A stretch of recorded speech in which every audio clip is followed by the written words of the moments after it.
Well, Mr. Speaker, I come to the floor tonight because there's a lot of talk going on right now about what's been referred to as Doge, this effort by our friends Elon and Vivek with respect to the Department of Government Efficiency. Not 100% clear yet what that looks like in terms of formality, how the president, incoming president, President Trump, plans to establish it, set it up. We had some great meetings today with those two men and members of Congress who are interested in facilitating their work. And my only problem with the name Department of Government Efficiency is I would prefer it to be the Department of Government Elimination. I think we'd be a lot better off if we were eliminating large swaths of that which has been unconstitutionally created to rack up $36 trillion of debt. But I think what it merits observation is what this body needs to do to actually deliver on what people are, I think, to some degree across the country, getting excited about with respect to the prospect of the brain power that's been assembled around this department, Doge, or this effort, that Congress has to actually do our part. We had a meeting today, and there's a lot of conversation back and forth, and there's a whole lot of members of Congress who are looking to them to say, please do this. One member said, please help give us the fortitude, the spine, to be able to deliver on removing and cutting this waste in government. Now, look, to be very clear, the use of technology, crowdsourcing, AI by these guys, other smart people around the country, the use of technology, observe it, figure out what to do with it, great. I'm for it. And I support their efforts. I support efforts by the incoming president and his staff, his administration, to, frankly, massively slash and burn the bureaucracy that is sucking away, frankly, the life of the American people through overregulation and overspending and driving up inflation because we keep spending more and more money in this vast bureaucracy that you can't even keep up with. I have a bill that I introduced a few years ago, count the crimes. You know why? Nobody can tell me how many crimes there are. Literally, nobody can tell me how many crimes there are in the federal government. Does anybody see that as a problem?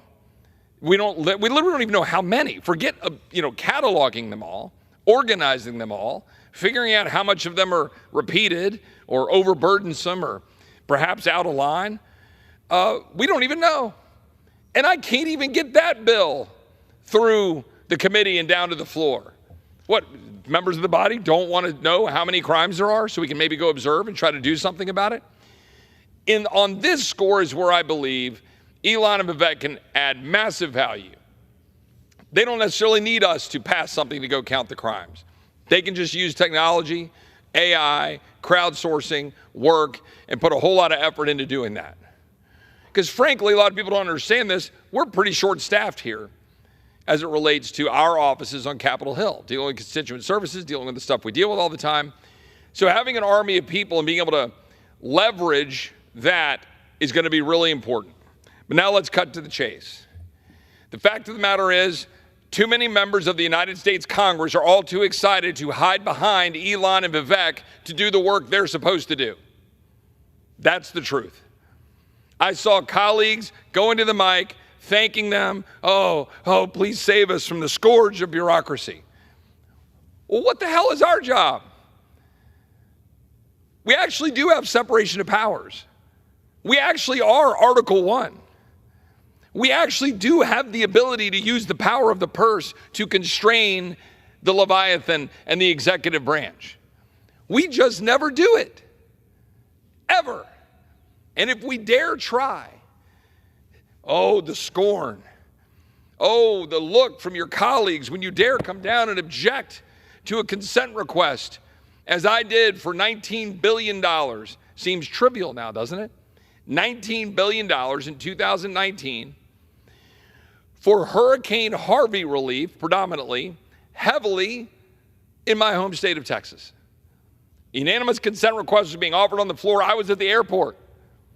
I got word they're going to do this by consent. I said, wait a minute. They're going to pass $19 billion by unanimous consent on the floor of the House and we're not there and it's not paid for? Well, it might be meritorious in some respects. I don't know. I'd have to look at the funding and what it's going to be used for in Texas. There are people hurting in Texas, but we got to pay for it. And we certainly don't pass things by $19 billion by consent. I got in my car, I canceled the flight, I got in a car, an Uber, came back here to the Hill, and I ran down on the floor and I objected. And you know what happened back in Texas? The usual suspects, the newspapers, the editorial boards, the people that like to have wailing and gnashing of teeth, and the, wine-sipping crowds of the elites in the cities in Austin, they were like, oh, you're the devil. This is horrible. How could you do this? But a funny thing happened. This is my message to my colleagues. A funny thing happened. My constituents, even those, now again, my district wasn't as directly impacted by Harvey, fair. But my constituents and other people around the state of Texas took notice that maybe if a member of Congress says there ought to be some principles that guide what we do, and there's a right way to do things, that maybe our country would be better off. Maybe we wouldn't have $36 trillion of debt. So I would mention right now, in that very same context, we are currently considering a disaster supplemental bill again. Every year we consider some sort of disaster supplemental bill. Why? Because the world has events. They have always had events. Galveston was hit at the turn of the last century. It was wiped out. There have been floods. There have been fires. There's been constant issues, tornadoes, and this isn't all related to climate change. This is just over the course of history of mankind. In fact, our use of technology makes us be able to manage those better. Our use of energy. We can manage that better by abundant, reliable energy. But what happens is, every year, there's something that strikes at our heart. Katrina in 2005, Ike, Harvey, what happened in Hawaii. Go down the list of things that we hear. We're in a massive drought in Texas, massive drought. We've got all sorts of different things that pop up. And so here we are, and we have $113 billion that has been put forward from the administration under the name of disaster relief. Now, there are all manners of things in that bill, and we're looking at those things. Replenish the disaster relief fund, what we call the DERF, $40 billion, $16 billion for some stuff on defense, another pot of money for farmers who've had issues across the country related to disaster and otherwise. And go down the list to the tune of $111 or $13 billion. It's not paid for. It's just another check writing exercise. But it's the writing of a check by printing of money, because that's what we do. There is no limiting principle. My question for anybody watching this, what do you think the limiting principle ought to be for the elected representatives you send here to represent you? Is it, well, man, that's a really sympathetic thing, write the check? Is that our limiting principle? Chip, there are people hurting in North Carolina. Yes, I know. I pray for them. We try to support organizations like Samaritan's Purse and others that help. I've had colleagues at Corey Mills that went in early trying to deal with disaster relief. But the last time I checked, the state of North Carolina is not a third world country that has no resources or abilities. They're a very robust economy, a very strong state. Are they unable to issue bonds? Are they unable to find ways to come up with their own dollars to build their own infrastructure and rebuild? State of Texas, when we have a calamity. The state of Texas is literally the 8th biggest economy in the world. The world.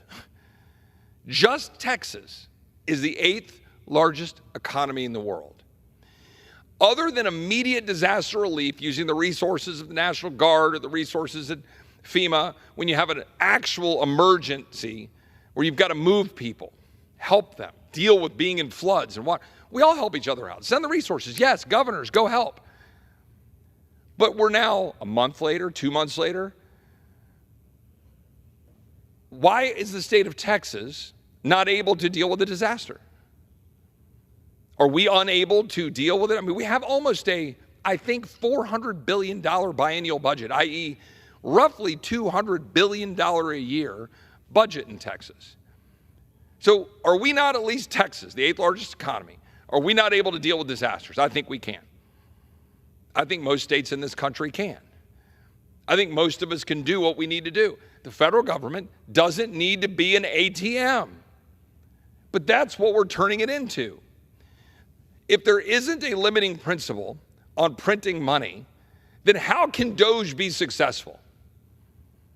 Someone explain to me how all of the efforts by Elon, all of the efforts by Vivek, all of the efforts of the incoming Office of Management and Budget and President Trump, if this body, if this Congress, if this Republican majority does nothing but do the same old thing we've always done, which is come down here and write checks that have no backing, they're literally the Fed just printing money. How can we possibly limit the size, scope, and growth of the federal government? In other words, look in the mirror. Don't look for a fiscal savior. Don't look for salvation for the future of the country's well-being with some folks over in the executive branch or who are friends with the executive branch who are going to provide us great information. Be grateful for it. But remember, when we go through the appropriations process, it's our job. They can make the executive branch more efficient, yes. But we're the ones who create these departments, create these programs. We're supposed to authorize them. We don't. The Department of Homeland Security was created over 20 years ago. We've never reauthorized it. It's insane. 200 and something thousand employees, the Department of Homeland Security. We've never reauthorized it. That's our job. But all we do is sit around and shrug our shoulders and say, well, man, have you been to the mountains in western North Carolina? It's just awful. We have to write that check. Okay, well, what if I say, okay, fine. Okay, God bless these awesome Americans. They need assistance. Yeah, all right, fine. You don't have to pay for it. Write the check. Well, then what? Do we write the next check? Do we just keep printing money for everybody's illness? Do you know right now under FEMA, we're using FEMA emergency dollars to pay for COVID-related burials. Why? Why? Because somebody declared an emergency at some point. The administration was given large pots of money, and now everybody just shrugs and walks away. Look, the fact of the matter is President Trump, was elected in today's time, you could describe as a landslide. In today's divided world, with what we call the trifecta. Republicans will control the House, Republicans will control the Senate. Pretty thin majorities in both chambers. The question will be for Republicans is, what are we going to do? Will we deliver? And I would suggest to you that we're not going to truly deliver unless at least two things are true. And I think there's 3, 4, 5. But at least two things are true. One, we fully secure the border and undo the damage caused by the open borders of the last 4+ years.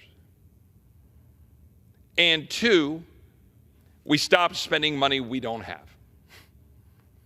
If we can't do those two things, we won't have a country left. I'm not sitting here telling you that I think we can balance the $2 trillion deficit in 1 year. I think that would be difficult to continue to have economic growth and do what we need to do. But I am telling you that we need to actually be serious. Because I would say to my fellow Republicans, I've said we need to repeal the Inflation Reduction Act, which is subsidizing Chinese wind and solar. It is now putting American companies on the hook, and they wanting to take, get the big drug high of more money and more subsidies. And we're now turning us away from what is the strength of the reliable American oil and gas industry. We are driving up the cost of goods, driving up inflation, all under the Inflation Reduction Act. So my view is, and the view of most Americans, and I promise you virtually everybody in this chamber, not all, ran on repealing the so-called Inflation Reduction Act, ending those subsidies, returning to market forces, determining the best reliable energy, and importantly, stop spending money we don't have for the subsidies to enrich the Chinese, enrich our enemies, and undermine our own well-being. Handful of my colleagues have signed a letter saying they don't want to do that. Let me just posit, what if I am successful? What if we are successful and we repeal it? What have we done? We've returned to the status quo of 2022. So basically, on that issue, I am begging to return to the halcyon days of old in 2022, when everything was great. Deficits were great. Everything was wonderful. I'm being sarcastic. So if I'm successful and I fight and I struggle for all the people who don't want to tell their big corporations no, who are now hooked on the subsidies, because that's what's going to happen, including in Texas. I'm looking at you, Texas. All your big oil and gas companies, they're getting on the hook because they like free money. It ain't free, by the way, but they like subsidies they can turn into current day profits at the expense of your children's future, because they don't care. Because they'll get a good earnings report and they'll make money now. But the debt will keep going up and the dollar will keep getting weakened and inflation will keep being real. So if we can do it, if we can repeal it, if we're successful, all we do is rewind the clock to 2022. If we return to pre-COVID spending, all you do is return the clock to 2020. That would basically save us a couple $100 billion a year.